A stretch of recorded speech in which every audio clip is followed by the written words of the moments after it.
এই 10টা পন্থা যদি আমরা ট্রিট করি আমরা ভালো হয়ে যাব, জান্নাত নামক বড় নিয়ামত আমরা পেয়ে যাব। এর মধ্যে 1 নম্বর হলো খাঁটি মনে তওবা করতে হবে, নির্ভেজাল তওবা করতে হবে। আল্লাহ রাব্বুল আলামিন বলেন, ইয়া আইয়ুহাল্লাযীনা আমানু তুবু ইলাল্লাহি তাওবাতান নাসুহা আসা রাব্বুকুম আন ইউকাফিরা আনকুম সাইয়্যাতিকুম ওয়া ইউদখিলকুম জান্নাতিন তাজরি মিন তাহতিহাল আনহার। জোরে বলুন আল্লাহু আকবার। ঈমানদারেরা, তোমরা তওবার মতো তওবা করো, যে তওবার মধ্য দিয়ে তুমি বান্দা আল্লাহর নৈকট্য হাসিল করতে পারবে, সেরকম করে তুমি তওবা করো। বাবার 4টা সন্তান, 4টা সন্তানের মধ্যে যে সন্তানটা সবচাইতে বড় দুষ্ট, সেই সন্তানটার দিকে বাপ মার নজর কম থাকে না বেশি থাকে? আসতে কয়, কম থাকে না বেশি থাকে? বেশি থাকে। যেটা সবচেয়ে ভালো ছেলে তার দিকে কোনো খেয়ালই রাখে না বাপ মা, সবচেয়ে ভালো ছেলের দিকে কোনো তার লক্ষ্য নাই।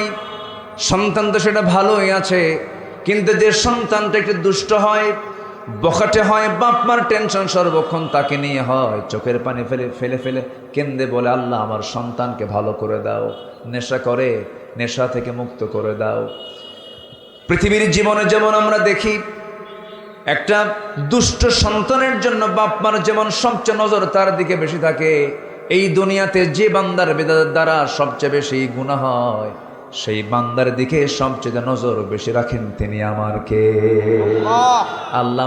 আল্লাহ বারবার চিন্তা করেন এই বান্দাটা কখন তওবা করবে। যখন বান্দা তওবা করে একটা পা গায়, আল্লাহ পাক তার দিকে 10টা পা গায় দেন। বান্দা যখন হেঁটে হেঁটে আসে, আল্লাহ তার দিকে দৌড়ায় দৌড়ায় চলে যান। ওই বান্দা যখন আল্লাহর কাছে ক্ষমা চায়, ওযু যখন বানায় নেয়, ওযু বানানোর সঙ্গে সঙ্গে হাত যখন ধৌত করে, হাতের সগরা গুনাহগুলো মাফ হয়ে যায়। মুখমণ্ডল যখন ধৌত করে, মুখের সগরা গুনাহগুলো মাফ হয়ে যায়। 2 হাত যখন ধৌত করে, হাতের সগরা গুনাহগুলো মাফ হয়ে যায়। মাথা যখন মাসে করে, মাথার সগীরা গুনাহগুলো মাফ হয়ে যায়। বান্দা যখন 2 পা ধৌত করে, 2 পার সগীরা গুনাহগুলো মাফ হয়ে যায়। বান্দা যখন ইখলাসের সাথে মসজিদের দিকে যখন একটা করে কদম ফেলতে ফেলতে যখন মসজিদের দিকে রওনা দিয়ে দেয়, প্রত্যেকটা কদমে কদমে 10টা করে নেকি লেখা শুরু হয়ে যায়। বান্দা যখন নামাজে দাঁড়ায়, আল্লাহ ওই বান্দার সামনে সরাসরি দাঁড়ায়া যায়। আল্লাহ বান্দার সামনে দাঁড়ায়া গিয়ে বলে, ও বান্দা, তুমি আমার কাছে কি চাও? যা চাও তাই দেব। বান্দা যখন সূরা পড়া শুরু করে দেয়, সহিহ হাদিস এসেছে, যখন বলে আলহামদুলিল্লাহি রাব্বিল আলামিন, আল্লাহ বলেন হামিদানি আবদি আর রহমানির রহিম, আল্লাহ বলেন আসনা আলাইয়া আবদি। বান্দা যখন বলেন মালিকি ইয়াউমিদ্দিন, আল্লাহ বলেন মাজ্জাদানি আবদি ইয়াকা না'বুদু ওয়া ইয়াকা নাস্তাঈন পর্যন্ত যখন বান্দা বলে, আল্লাহ বলেন হাদা বাইনি ওয়া বাইনা আবদি। বান্দা তুই আমার কাছে কি চাস? প্রাণ খুলে চা বান্দা। বান্দা যখন ইহদিনাস সিরাতাল মুস্তাকিম থেকে শুরু করে নিয়া ওয়ালাদ-দাল্লিন পর্যন্ত যখন বান্দা বলে, আল্লাহ বলেন বান্দারে নামাজের ভিতরে সূরা ফাতিহার প্রত্যেকটা আয়াতে যা যা চাইলি সমস্ত চাওয়াকে পাওয়া করে দিলাম। বান্দা যখন রুকুতে যায়, আল্লাহ তখন অস্থির হয়ে যান।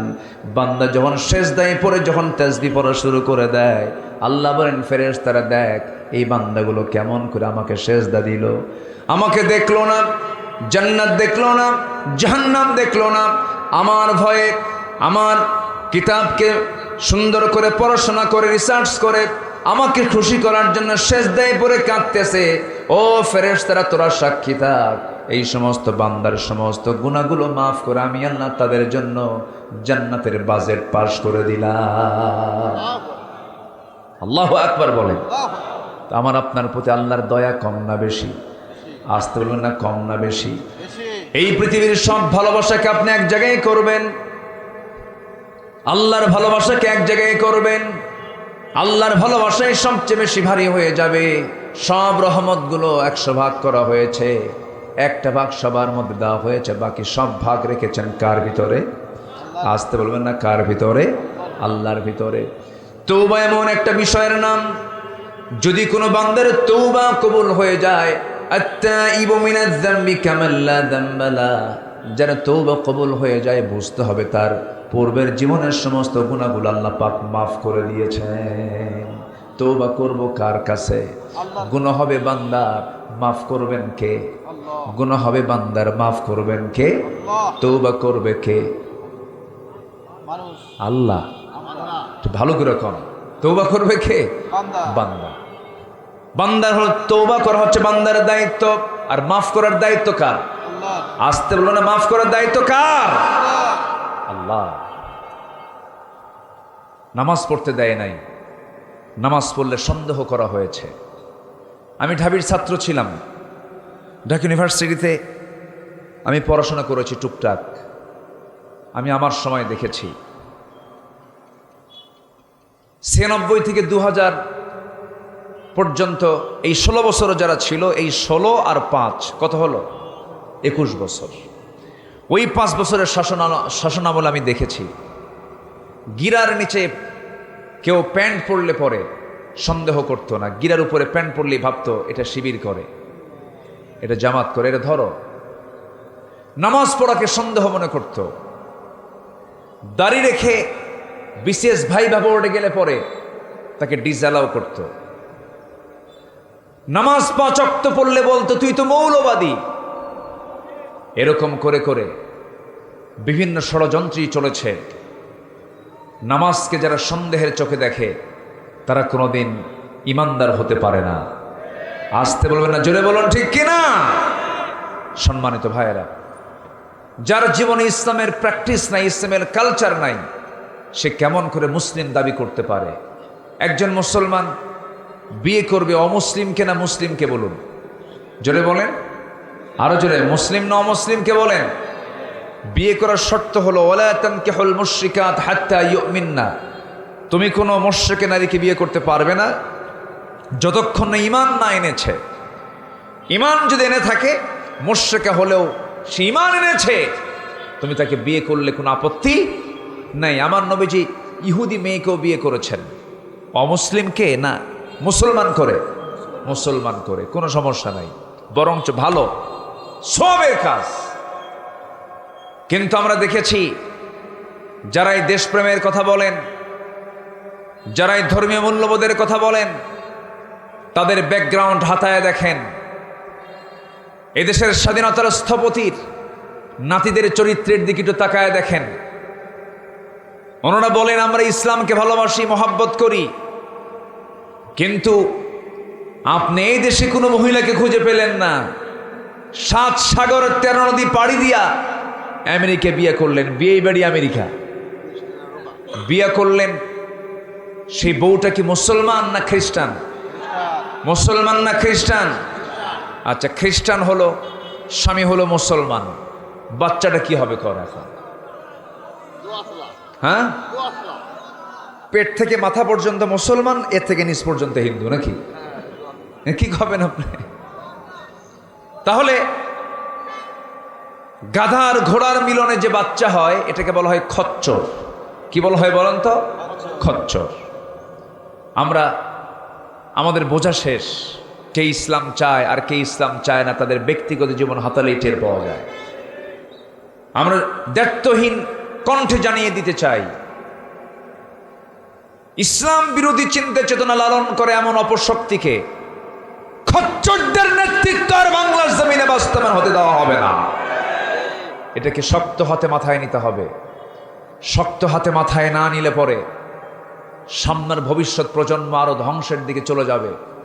আমরা একটা পর্যায়ে চলে এসেছি, সামনে শুধু একটা ধাক্কা মারা দরকার। সেই ধাক্কা হবে হলো ইসলামের বিজয়ের জন্য। আমরা সব দেখা শেষ করে দিয়েছি তো, দেখে কি কোনো কিছু বাদ আছে বলেন তো? সব দেখা শেষ হয়েছে, শুধু দেখা বাদ আছে কি বলেন? দেখা বাদ আছে কি বলেন? আচ্ছা, আমার কথা কি রাগ করতেছেন আপনারা? বলেন তো, কোরআন কি কোনো দলের, নির্দিষ্ট দলের? কোরআনটা কার? যার কোরআনের আইন বাস্তবায়নে যার চুল পরিমাণ অস্বীকৃতি থাকবে সে কাট্টা কাফের। ঠিক কিনা বলেন? সে কাট্টা কাফের। কোরআন দিয়ে বিচার কার্য ফায়সালা করতে হবে, এই বিধান কোরআনে আছে না নাই? ইনিল হুকমু ইল্লা লিল্লাহ, আলা লাহুল খালক ওয়াল আমর। এবং আল্লাহ তাআলা বলছেন যারা আমার দেওয়া বিধান অনুযায়ী বিচার করে না তারা কাফের। আছে না নাই বলেন তো? ওয়ামান লাম ইয়াহকুম বিমা আনজালাল্লাহু ফাউলাইকা হুমুল কাফিরুন ফাসিকুন যালিমুন। তাহলে আমরা কি এমন দৃশ্য কি দেখতে চাই বাংলার জমিনে কোরআন দিয়ে রাষ্ট্র চলুক? চাই। সবাইকে আপনারা চান? চাই।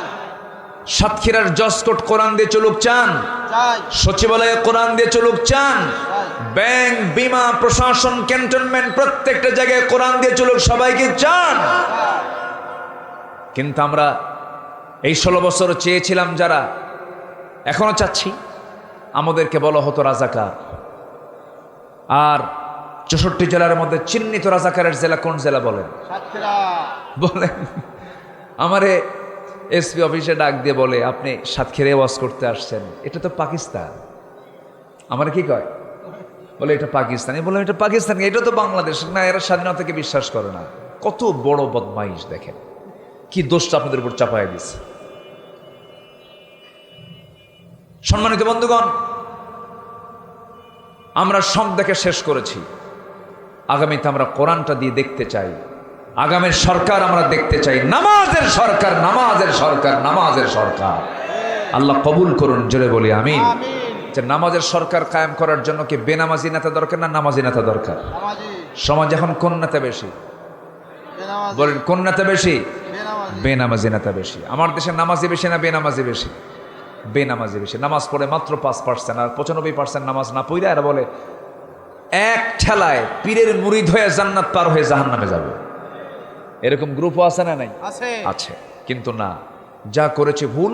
যারা বসে আছেন আমি সবার কাছে উদাত্ত আহ্বান জানাবো, এবং প্রযুক্তির কল্যাণে এই ক্যামেরা, এই অনলাইনের প্রযুক্তিতে আমাকে যারা দেখছেন আমি সবার কাছে উদাত্ত আহ্বান জানাবো, আত্মশুদ্ধির 10টা পন্থার 1 নম্বর পন্থা হলো যা করেছি করেছি, খাঁটি মনে তওবা করব। সবাইকে রাজি আছেন? আপনার গুনাহ বড় না আল্লাহর রহমত বড় বলেন তো? বলেন বলেন, আমাদের গুনাহ বড় না আল্লাহর রহমত বড়? আল্লাহকে মাফ করতে পারেন না? শর্ত হলো কি করতে হবে? বলেন বলেন বলেন, কি করতে হবে? তওবা করতে হবে। তওবা যদি করা হয়, আল্লাহ রাব্বুল আলামিন বলেন বান্দা তোমার পাহাড় পরিমাণ যদি কোনো গুনাহ হয়ে থাকে আমি তোমাকে মাফ করে দেব। আমি তোমাকে সব কিছু মাফ করে সম্মানজনক জান্নাত আমি তোমাকে দিয়ে দেব। ইল্লা মান তাবা ওয়া আমানা ওয়া আমিলা সালিহান ফাউলাইকা ইউবাদদিলুল্লাহু সাইয়্যাতিহিম হাসানাত। জোরে বলুন আল্লাহু আকবার। যারা তওবা করবে, ঈমান আনবে, নেক আমল করবে, আমি আল্লাহ তাআলা তাদের শুধু গুনাহই মাফ করব না, তার জীবনের যে অর্জিত যত গুনাহগুলো আছে সমস্ত গুনাহগুলো আমি আল্লাহ সওয়াব বানায়া তা পাল্টায়া দেব। চিন্তা করা যায় আমার আল্লাহর দয়াটা কত। মানে তওবা যদি কবুল হয়, আমার আপনার জীবনের যে গুনাহটা আছে সেই গুনাহটা আল্লাহ পাক সাইয়্যাতকে হাসানাত দিয়ে সওয়াব দিয়ে পরিপূর্ণ করে দিবেন। তাহলে আমার আল্লাহকে আমাকে জান্নাত দিতে চান? আস্তে কম জান্নাত দিতে চান, কিন্তু আমাদের প্রস্তুতি কম। আল্লাহর নাম নেওয়ারই সময় থাকে না। খাওয়ার আগে বিসমিল্লাহ কবে এটাও মনে থাকে না। খাওয়ার আগে যে বিসমিল্লাহ বলবো এটাও মনে থাকে না। কিন্তু আল্লাহ রাসূল বলছেন বিসমিল্লাহ যদি প্রথমে মনে নাও থাকে, মাঝখানে যদি মনে হয় তাও বলো বিসমিল্লাহি আউয়ালাহু ওয়া আখিরাহু, তাও আমার নামটা বাদ দিও না। আল্লাহু আকবার বলে তওবা করব কার কাছে? আল্লাহর কাছে। ছোট্ট একটা ইতিহাস মনে পড়লো আমার নবীজির সময় কোন এক নারী, কোন এক মহিলা জেনার কাজে লিপ্ত হয়ে গেছেন। মাহফিলে কি মা বোন আসছে? মায়েরা আসছে, মাশাআল্লাহ, আলহামদুলিল্লাহ। আপনাকে অনেক সুন্দর লাগতেছে। আপনি কাজী সাহেব তো না? মানে কাজী মানে পদবী যেটা আপনাদের এলাকার, আলহামদুলিল্লাহ। আমাদের কাজী সাহেবকে যদি একটু দাড়িওয়ালা যদি মানে উনি হতেন, খুব সুন্দর লাগতো না বলেন তো? রেখে দিবেন, বয়স হয়ে গেছে তো। মাশাআল্লাহ মাশাআল্লাহ, রাখবেন না? ইনশাআল্লাহ রাখতে হবে। সবাই কি মনে করেন আপনারা? আমরা আগামীর মাহফিল আমাদের কাজী সাহেবকে আমরা দাড়িওয়ালা দেখতে চাই ইনশাআল্লাহ। সবাই কি রাজি আছেন ইনশাআল্লাহ? আল্লাহ কবুল করুন, আল্লাহ কবুল করুন। জি, 2 দিনের সভাপতি, মাশাআল্লাহ। তবে আপনাদের দাড়ি রাখার দরকার নাই, ভাবসাব যে এমন যে শুধু কাজী সাহেবই রাখুক, আমাদের রাখার দরকার। আমরা সবাই দাড়িওয়ালা হব, জোরে বলি ইনশাআল্লাহ। আপনি কি জানেন এই দাড়িটার দাম কত? এটা সালমান এফ রহমানের দাড়ি না, এটা ও তো রাখছিল ভণ্ডামের দাড়ি, ঠিক কিনা বলেন? আমরা দাড়িটা রাখবো হলো কার মহাব্বতে বলেন? নবীর মহাব্বতে।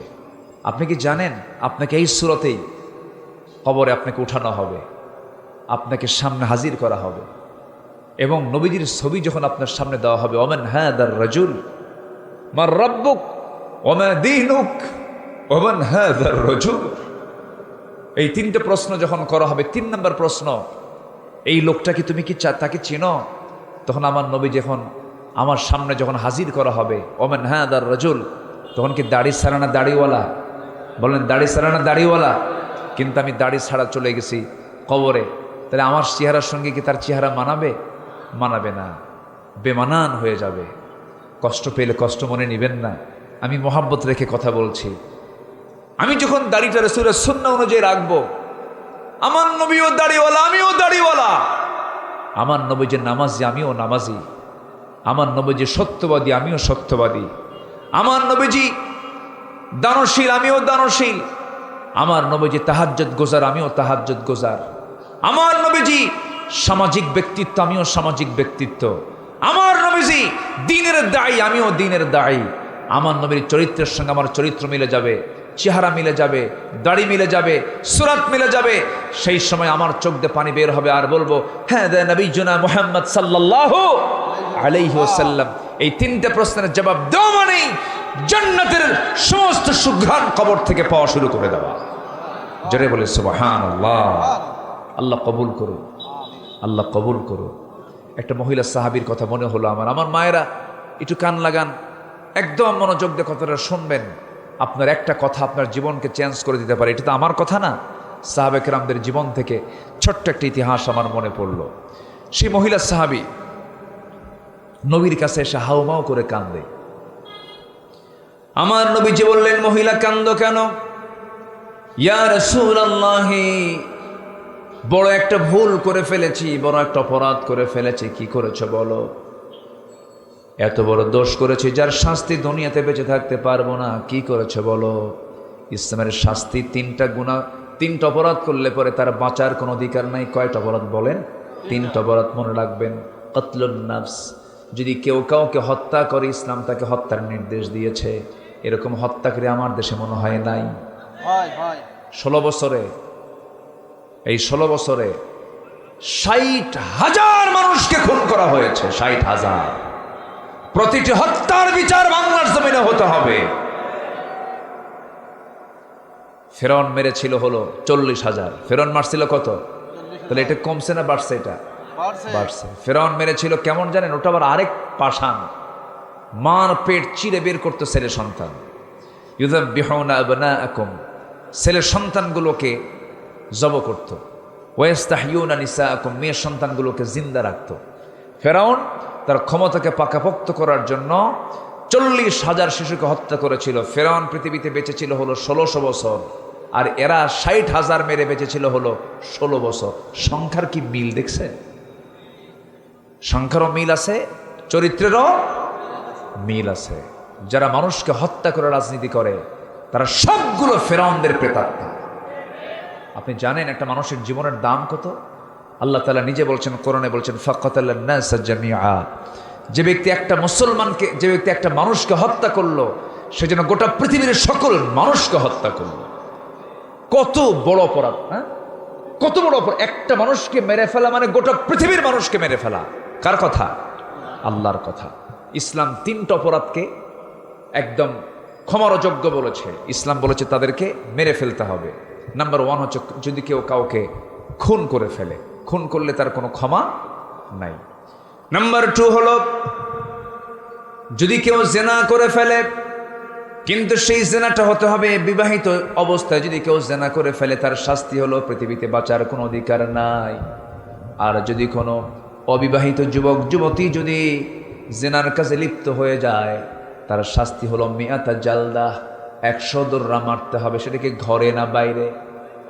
আসতে কোন কেন? ঘরে না বাইরে? একা কিনা সব লোক ডেকে? সব যুবকদেরকে ডাক দিয়া এই যুবককে মারতে হবে 100 দৌড়া। ও দেখলেই যেন ওর মনে হয় ওরে বাপরে বাপ, এ কি মায়ের এটা, কি কথা কি বুঝতেছেন আপনারা?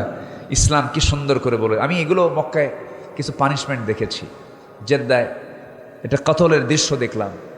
একদম গোটা জেদ্দাবাসীকে ডাকছে, জেদ্দাবাসীকে ডেকে সামনে কাজীও চলে আসলো। কাজী আরবিতে কাজী মানে হলো জাস্টিস, বিচারপতি। বসলো চেয়ারে, জমটুপি পড়ায়া দিল। কি বলে কি যে মারে জল্লাদ, জল্লাদ চলে আসলো। আগে তাকে তালকিন পড়ানো হলো, কালেমা পড়ানো হলো, আল্লাহর বিধান তো বিধান পড়ানো হলো, সবকিছু পড়ানো হলো। ওই আয়াতটা পড়া হলো, যে আয়াতে এই শাস্তির বিধান আছে, সে আয়াতটা তেলাওয়াত করা হলো। ফারজুমুহুমা নাকালাম মিনাল্লাহ, মানে তাকে যে পাথর মেরে শেষ করা অথবা কতল করা, এই আয়াতটা পড়ানো হলো। এরপরে একদম তরবারের একটা আঘাতে মস্তকটাকে ছিটকে ফেলে দেওয়া হলো এবং চতুর্দিকে আওয়াজ হলো আল্লাহু আকবার, সবচেয়ে বড় তিনি কে, সবচেয়ে বড় তিনি কে। আজকে জেনার শাস্তি ইসলাম দিয়েছে। আমার দেশের আইনজীবী কিছু আছে বলে এগুলো কোনো আইন হলো, এত পাশবিক আইন, এই সমস্ত আইন চলতে পারে না। জুতা পেটা করা দরকার বেয়াদবদের, ঠিক কিনা বলেন? আমাকে সৃষ্টি করেছেন কে? বিধান দিয়েছেন কে? বান্দার অকল্যাণ কল্যাণ কোনটা ভালো কোনটা মন্দ সবচেয়ে বেশি বুঝেন তিনি আমার কে? আল্লাহর আইনের ভিতরে যে হাত দেবে তার ঈমান আছে না গেছে? চলে গেছে। কিন্তু আমার দেশে জেনার কি কোনো শাস্তি আছে? জেনা করে ধরা পড়ছে, জেনার শাস্তি কি জানেন? 100 টাকা জরিমানা। কত জরিমানা বলেন? 100 টাকা জরিমানা। আমার দেশের জেনার শাস্তি হলো 100 টাকা জরিমানা। ইসলাম বলে দিচ্ছে তাকে শেষ করে দাও। নাম্বার 3 হলো ওই সমস্ত ব্যক্তিকে পৃথিবীতে রাখার কোনো অধিকার নাই কারো, যারা দিন থেকে বের হয়ে যাবে, মুরতাদ হয়ে যাবে, আল্লাহর বিরুদ্ধে কথা বলবে, নবীর বিরুদ্ধে কথা বলবে। আমার বন্ধুগণ, নবীর বিরুদ্ধে আল্লাহর বিরুদ্ধে আজ পর্যন্ত আমার দেশে 1 2 নয়, ডজন ডজন নাস্তিক আল্লাহর বিরুদ্ধে নবীর বিরুদ্ধে কথা বলেছে, একটারও এ পর্যন্ত কোনো শাস্তি দেওয়া হয় নাই। বরঞ্চ নববধূর মতো 90-এর দশকে তাসলিমা নাসরিনকে বাইরে বের করে দেওয়া হয়েছে। এরকম করে বহু নাস্তিককে সম্মান করে তাদেরকে বাইরে, তাদেরকে ট্রান্সফার করে দেওয়া হয়েছে, কাউকে শাস্তি দেওয়া হয় নাই। কিন্তু যদি আজকে যদি একটা জেনাকারের, একটা মুরতাদির, একটা খুনির যদি জেনার খুনির মুরতাদের যদি শাস্তি যদি ঢাকার 0 পয়েন্টে সবার চোখের সামনে যদি বাস্তবায়ন করা হতো, আল্লাহর কসম করে বলি এই সমস্ত শাস্তির বিধান কার্যকর হলে পরে গোটা জমিন থেকে সমস্ত অন্যায় কাজ অবশ্যই বন্ধ হয়ে যেত, ঠিক কিনা বলেন? আমার নবীর সামনে একজন মহিলা সাহাবী এসে বললেন, ইয়া রাসূলুল্লাহ, আমি এমন গুনাহ করে ফেলেছি, আমার শাস্তি হলো আমার দুনিয়াতে বাঁচার অধিকার নাই। রাসূল বললেন, কি করেছো? আমি জেনা করে ফেলেছি। না তুমি করো নাই। হুজুর আমি জেনা করে ফেলেছি। না তুমি করো নাই। হুজুর আমি জেনা করে ফেলেছি। 3টি বার রাসূল মানা করলেন। মহিলা বলছেন, হুজুর আমি জানি আপনার মধ্যে দয়া কাজ করছে, কিন্তু দয়া দেখায় কি লাভ হবে? আমি চাই না জাহান্নামে চলে যাই, আমি চাই না জেনার কাতারে আমি কিয়ামতের দিন দাঁড় হয়ে যাই, আমি চাই এর শাস্তি দুনিয়ার জিন্দেগিতেই হয়ে যাক। ইয়া রাসূলুল্লাহ, আপনি আমার উপর আইনটা কার্যকর করে দেন। আমার নবীজি বলছেন, মহিলা জেনা যে করেছো, জেনার ফলে তোমার পেটে বাচ্চা আসছে নাকি? বাচ্চা আসছে। যাও, সন্তান ডেলিভারি না হওয়া পর্যন্ত তোমার উপরে কোনো আইন কার্যকর করা যাবে না, কারণ তুমি অপরাধ করতে পারো, তুমি অপরাধী হতে পারো, কিন্তু তোমার সন্তান কোনো অপরাধ করে নাই। চলো যাও মহিলা। মহিলা ভরাক্রান্ত হৃদয় নিয়ে বাড়িতে ফিরলেন। সেজদায় পড়ে পড়ে কাঁদেন, তৌবার পরে তৌবা করেন, সেজদায় পড়ে পড়ে ডুকরে ডুকরে কাঁদেন। 9টা মাস পার হলো, সন্তান ডেলিভারি হয়ে গেল। সন্তান ডেলিভারি হওয়ার 2 দিন 3 দিন 4 দিন পর নয়, মাত্র 1টা দিন পর সন্তানকে বাসায় রেখে নবীর সামনে হাজির হয়ে বলছেন, ইয়া রাসূলুল্লাহ, সন্তান ডেলিভারি হয়ে গেছে, আপনি আমার উপর আইনটা কার্যকর করে দেন। রাসূল বলছেন, মহিলা সন্তান তো ডেলিভারি হলো, সন্তানটা জীবিত না মৃত? হুজুর সন্তান তো জীবিত রেখে এসেছি। আমার নবীজি বললেন, কোনো কথা নাই, হাউলাইনি কামিলাইন, অবশ্যই তোমাকে 2টা বছরের সন্তানকে দুধ পান করাতে হবে। যাও মহিলা বাড়িতে চলে যাও। হুজুর আমি বাঁচবো তার গ্যারান্টি? রাসূল বললেন, আমি তোমার জন্য দোয়া করে দিলাম। একটা প্রশ্ন করতে চাই, বলুন তো আমার নবীজি আসামি ধরার জন্য কি পুলিশ পাঠানো লাগছে নাকি? পুলিশ পাঠানো, কোনো জেলখানার প্রয়োজন হয়েছে নাকি? কোনো গোয়েন্দা লাগে নাই, কোনো পুলিশ লাগে নাই, জেলখানার প্রয়োজন হয় নাই। আসামি নিজে হাজির হয়েছে বিচারপতির সামনে, একমাত্র কেবলমাত্র কার ভয়ে? জাতি ভালো হবে কার ভয়ে? জাতিকে শিক্ষা দিতে হবে কার ভয়ের শিক্ষা? আল্লাহর ভয়ের শিক্ষা দিতে হবে, মানুষ ভালো হয়ে যাবে। আল্লাহর ভয়ে ছেড়ে মানুষ ভালো হবে না। প্রশাসনের ভয় দেখিয়ে মানুষকে ভালো করা যাবে না। খুন কখনো বন্ধ হবে না। ওমরে ফারুক রাদিয়াল্লাহু তাআলা আনহু প্রথম খলিফার আমলে 2টা বছর তিনি মদিনার বিচারপতি ছিলেন। মদিনার বিচারপতি, তিনি প্রধান বিচারপতি ছিলেন। 2টা বছর 24 মাস তিনি বিচারপতির দায়িত্ব পালন করলেন। বিচারপতির দায়িত্ব যেদিন তার শেষ হয়ে গেল, আফসোস করে বলছেন, ওমর রে, তোর কপালটা এমন, 2টা বছর আমি ওমর মদিনার বিচারপতির দায়িত্ব পালন করলাম, কিন্তু একটা বিচারও করতে পারলাম না, একটা রায় দিতে পারলাম না। কারণ একটা মামলা 2 বছর, একটা মামলাও তার কোর্টে হাজিরা হয় নাই, একটা মামলাও জমা হয় নাই। জোরে কোন সুবহানাল্লাহ। একটা মানে বিচারালয় আছে, আদালত আছে, কিন্তু কোনো আসামি আজ থেকে কোনো আসামি নাই। কার ভয়ে? আসতে বলবেন না, কার ভয়ে? আল্লাহর ভয়ে। এখন আমার দেশে কোর্ট কাছারিতে আসামি কম না বেশি? আসামি কম না বেশি? এটি কি ভালো লক্ষণ? না। বিগত 16 বছর সবচেয়ে কম ছিল না, সবচেয়ে বেশি ছিল। নিরপরাধ মানুষগুলোকে অত্যাচার করা হয়েছে, জুলুম করা হয়েছে। আমাকে 2018 সালে ধরে নিয়ে গেছে, ধরে নিয়ে থানায় জমা দিয়া, পরে হ্যান্ডকাফটারকে লাগায়া বলল, হুজুর নির্বাচনের আগে তো একটু জেল টেল খাটেন, নির্বাচন শেষ হয়ে যাক।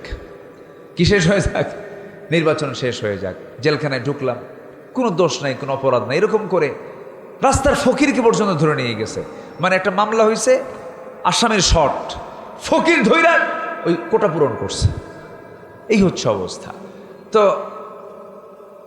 3 মাস আমি জেলখানার মধ্যে ঢুকলাম। যেদিন প্রথম দিন, বিশাল বড় ফটকের ভিতর দিয়ে ঢুকলাম।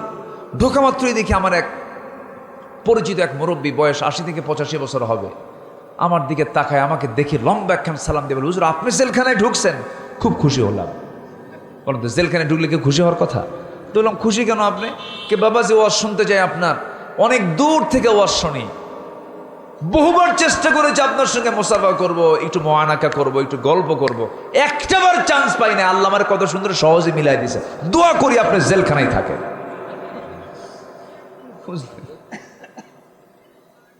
সম্মানিত ভাইয়েরা, এই অত্যাচারগুলো করা হয়েছে। চাচাকে বললাম, আপনার বয়স 80 বছর, নাতিপুতি ধুয়ে জেলখানায় কেন? কোনো অকাম করছেন আপনি? বলেন। ঠোঁটকাটা চাচা, মানে মুখ থেকে বের হয়ে যায় কথাগুলো। বললাম, আপনি কি করছেন আপনি? চাচা বলে, বাবা বোমা হামলা, মানে ওনার নামে বোমার মামলা দিছে। এখন বুড়া মানুষ 80 বছর, বলেন তো ওনার হাতে যদি কেউ বোমা তুলে দেয়, বোমা কি লক্ষ্যে বসবে না তার মাথায় পড়বে? এই হলো সিচুয়েশন, যেটা শয়তানও বিশ্বাস করে না। এমনও সাক্ষী রেডি করা হয়েছে আল্লামা সাঈদীর বিরুদ্ধে। সাক্ষীর জন্ম হলো 76 আর ঘটনা হলো 71। তাহলে 5 বছর আগের ঘটনা দেখলো কেমনে? মারপেট থেকে, রুহের জগৎ থেকে দেখছে। কিসের জগৎ থেকে? বলেন, রুহের জগৎ থেকে। সম্মানিত ভাইয়েরা, সম্মানিত বন্ধুগণ, আমার নবীজির আদালতে আসছে, পুলিশ ধরা লাগে নাই, জেলখানা লাগে নাই, সোজা চলে আসছে। কার ভয়ে? আল্লাহর ভয়ে। আমার নবীজি বললেন, যাও সন্তানকে দুধ পান করাও। সন্তানের দুধ পান যখন শেষ হবে, সেই সময় তুমি আমার কাছে চলে আসো। মহিলা চলে গেলেন, আসামি ধরার জন্য জেলখানায় লাগলো না, নিজের বাড়িতেই থাকলেন। সন্তানকে দুধ পান করালেন। 6টা মাস গেল না, সন্তানের টোটাল দুধ বন্ধ করে দিলেন। অন্য খাবারের অভ্যাস গড়ে তুলে সন্তানকে এবার সঙ্গী করে নিয়ে, কোলে করে নিয়ে নবীর সামনে হাজির হয়ে বলছেন, হুজুর একবার না, দুবার না, 3বার আপনার কাছে আসলাম, আপনি শাস্তি আমারে দিলেন না, আজকে আমাকে ফেরত দিবেন না, আমাকে চূড়ান্ত শাস্তি নিশ্চিত করে দিয়ে আমাকে বাঁচায় দেন। আমার নবীজি বললেন, সন্তানটা আমার হাতে তুলে দাও। সন্তান কোলে নিয়ে নিলেন। সাহাবায়ে কেরামকে লক্ষ্য করে বলছেন, সাহাবীরা, এই যে সন্তানকে তোমরা আমার হাতে দেখতে পেতেছো, এই সন্তানের লালন পালনের দায়িত্ব যে বান্দা গ্রহণ করবে, আমি রাসূল আর সেই সাহাবী জান্নাতের মধ্যে 2 নখের দূরত্ব অবস্থান করব। ফাইয়া ফিল জান্নাতি কাহাতাইন। কয়েকজন সাহাবী দৌড় মেরে চলে আসলেন। আমার নবীজি উন্মুক্ত মরু প্রান্তরে বুক পর্যন্ত পুঁতে রেখে তাকে পাথর মেরে শেষ করে দাও। যখন বুক পর্যন্ত পুঁতে রাখা হলো, পর্দার নিয়ম রক্ষা করে তাকে কাপড় দিয়ে ঢেকে দেওয়া হলো। সাহাবে কেরাম যখন পাথর মারতেছিলেন, এর মধ্যে একজন সাহাবী সাইয়েদনা আলী পাথর যখন মারছিলেন, ওই মহিলার শরীর থেকে কয়েক ফোঁটা রক্ত ছিটকে সে তার হাতে লাগলো। রক্তগুলোকে দেখলেন, নাপাক রক্ত মনে করে নাসিকা কুঞ্চিত করলেন, নাক শিকায় তুললেন। সঙ্গে সঙ্গে নবীর কাছে গিয়া কি কথার যখন পুনরাবৃত্তি করে বলছেন, হুজুর ওই মহিলাকে যখন পাথর মারতেছিলাম, ওই মহিলার কিছু রক্ত আমার হাতে এসে নাপাক রক্ত ছিটকে পড়েছিল। রাসূল বলছেন, ও আমার আলী, তুমি কার রক্তকে নাপাক রক্ত বলো? তুমি কি জানো এই রক্তটা জমিনে স্পর্শ হওয়ার পূর্বে মহান রব্বুল আলামিন তাকে জান্নাতের মেহমান বানায় নিয়েছে। সুবহানাল্লাহ বলবেন না? কিসের কারণে? তওবা। কিসের কারণে বলেন? তওবা। সভাপতি সাহেব চলে গেলেন, আসলে অনেক রাত হয়ে গেছে, আমি কষ্ট দিচ্ছি আপনাদের মনে হয় না? সবাই আছেন তো ইনশাআল্লাহ? আপনি আসেন, একটু আসেন, সামনে আসেন, সামনের কাতার পূরণ করুন, কাতার সোজা করুন, আসেন। নামাজে বলেন এই কথা, উনি যখন আসবেন এরপর আবার বসে পড়বেন। জি বসেন, আলহামদুলিল্লাহ, আসেন বসে পড়েন। জি আসেন বসেন। তাহলে ওই মহিলাকে আল্লাহ পাক মাফ করে দিয়েছেন কোন আমলের কারণে বলেন তো? বলেন কোন আমলের কারণে? তওবা। আত্মশুদ্ধির জন্য, নিজের নফসের শুদ্ধতার জন্য পন্থা হলো 10টা। কয়টা বলেন তো? 10টা। এর চলতেছে কয় নাম্বার বলেন? তওবা করা। কয় নাম্বার চলতেছে? আরো আছে কয়টা? 9টা। নুরু ওয়াজ কি শেষ না শুরু? শুরু। ঠিক আছে না? অনেক রাত হয়ে গেছে। আলহামদুলিল্লাহ, আপনারা বসে আছেন, আমি খুবই আনন্দিত। আমার মা, জি আমার মা যারা আছেন, আমি আপনাদেরকে করজোড়ে মিনতি জানাই। আপনি কি জানেন আপনার সামান্য কিছু আমল আল্লাহর 8টা জান্নাতের দরজা খুলে দেবে, কিন্তু আপনার সামান্য ভুল আপনাকে জাহান্নামে যাওয়াকে অনিবার্য করে দেবে। মেয়েদের ভিতরে সবচেয়ে বড় সমস্যা হলো মেয়েরা তাদের রূপকে পরপুরুষের সামনে দেখাতে খুব পছন্দ করে, আধুনিক সমাজের মেয়েরা। ঠিক কিনা বলেন?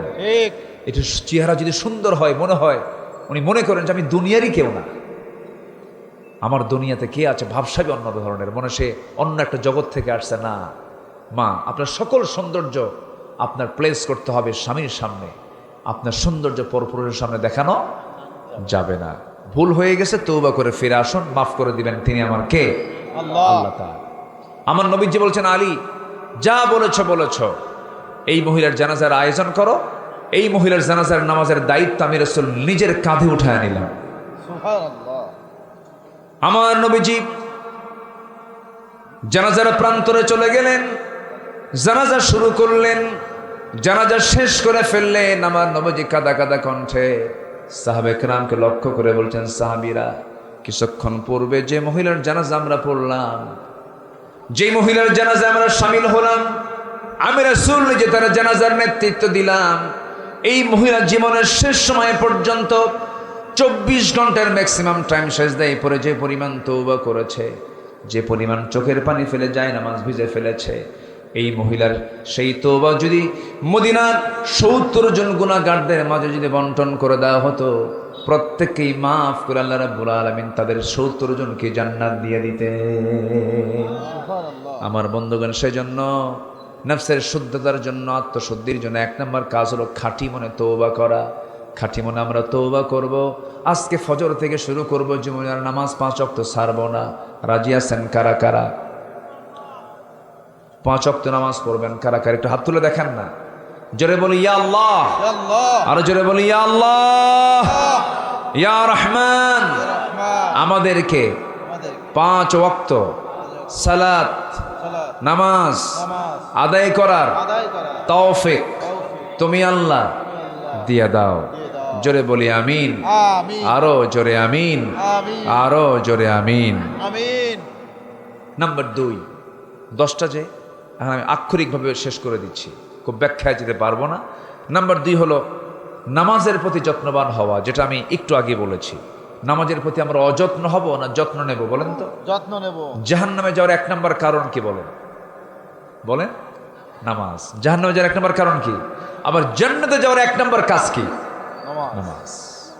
এবং ঈমানদারের 1 নম্বর কাজ কি? নামাজ। কাফের এবং মুমিনের মধ্যে পার্থক্য সৃষ্টি করে কি? নামাজ। নামাজ।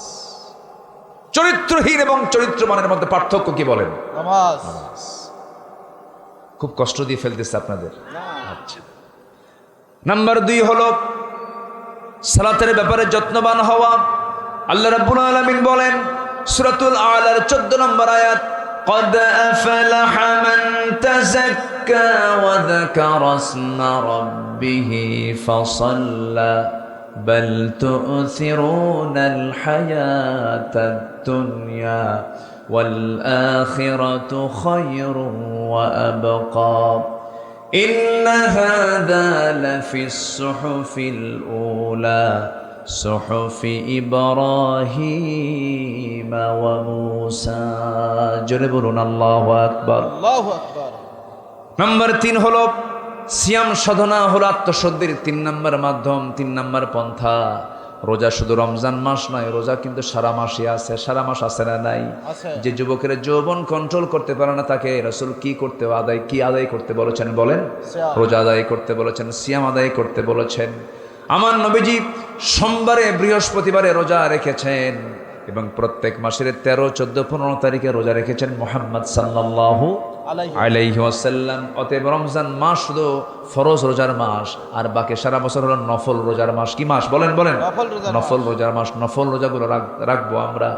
নফল ফরজকে পাহারা দেবে। আপনি কি জানেন এই রোজাটার পুরস্কারটা এমন বরকতের পুরস্কার, প্রত্যেকটা সওয়াব লেখে ফেরেশতারা, আর রোজার সওয়াব লেখে আল্লাহ তাআলা নিজে বান্দাকে দিয়ে দেন। জোরে করেন সুবহানাল্লাহ। সুবহানাল্লাহ। রোজা রাখবো কার জন্য? আল্লাহর জন্য। তবে রোজার মধ্যে মানুষকে দেখানোর কোনো সুযোগ নাই। হজে দেখানোর সুযোগ আছে। আলহাজ লেখে, কি লেখে? আলহাজ লেখে। জাকাত দেয়, বলে খুব লোকটা বড় দানশীল, দানবীর বলে। নামাজি, নামাজ পড়লে মানুষ দেখে বলেন লোকটা নামাজি, দেখানোর সুযোগ আছে। দানকে দেখানোর সুযোগ আছে, হজকে দেখানোর সুযোগ আছে। কিন্তু রোজা এমন একটা ইবাদত, কেউ দেখার কোনো সুযোগ, শুধু দেখেন কে বলেন? আল্লাহ। আজ তো না, কে দেখেন? আল্লাহ। আজ থেকে 15 বছর আগে আমি সাউথ কোরিয়া গিয়েছিলাম। সাউথ কোরিয়া কুত্তা খায়। কি খায়? খালি কুত্তা, মানে কুত্তা জব করে আর খায়। কোনো হোটেল নাই। এমন একটা বেকায়দা গিয়েছিলাম, এমনকি বিস্কিট যে বানায়, বিস্কিটের মধ্যেও ওই শুকুরের চর্বি।